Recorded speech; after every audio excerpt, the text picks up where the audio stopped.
Kolkata night Riders কেন হারলো প্রথম ম্যাচে? বন্ধুরা, প্রশ্নটা স্বাভাবিক এখন আসবেই, কারণ গতবারের চ্যাম্পিয়ন তারা প্রথম ম্যাচেই একটা লম্বা রানের ব্যবধানে হেরে গেল। মাত্র 16 ওভারেই আরসিবি ম্যাচ জিতে গিয়েছে কালকে। তো এখন প্রশ্ন তো আসবেই।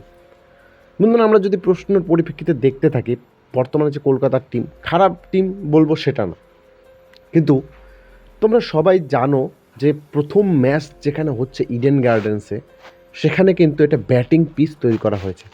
অর্থাৎ এই ক্রিজে জিততে গেলে 200+ স্কোর করা উচিত ছিল কলকাতার। যদি কলকাতা 215-20 রান করতো তাহলে তারা কম্পিটিশনে টিকত, কিন্তু যখন তারা মাত্র 170-74 রানের মধ্যে আটক হয়ে গেছে, তখনই মনে করা হচ্ছিল যে কলকাতা এই ম্যাচে আর টিকতে পারবে না, কারণ এটা ব্যাটিং ক্রিজ।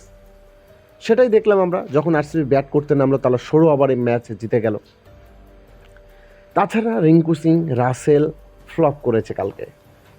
শুধুমাত্র যাকে নিয়ে ভয় ছিল আজিঙ্কা রাহানে, তিনি 56 রানের ইনিংস খেলে দিয়েছে। তিনি জবাব দিয়ে দিয়েছে যে আমি 2 কোটির প্লেয়ার হতে পারি, কিন্তু ভেঙ্কটেশ 23 কোটির প্লেয়ার হয়েও কালকে ফ্লপস করে গেল। মানে নারিন আর রাহানে ছাড়া কালকের ম্যাচে কলকাতার কেউ ব্যাট করতে পারেনি, সবাই আশ্রার উইকেট হারিয়ে চলে গেছে, যার ফলে কলকাতার কালকে স্কোর এত কম, এবং যার কারণে তারা ম্যাচের থেকে প্রথম ইনিংসে বার হয়ে গেছে। বলাররা কি করবে? কারণ ক্রিজ হয়েছে ব্যাটিং ক্রিজ, সেখানে বলাররা তো মার খাবেই। তোমরা দেখো, যেখানে বরুণ চক্রবর্তীর মতো বলাররা তারা কিছু করতে পারেনি, কালকে রান দিয়েছে। বন্ধুরা, এই হলো আসল কারণ।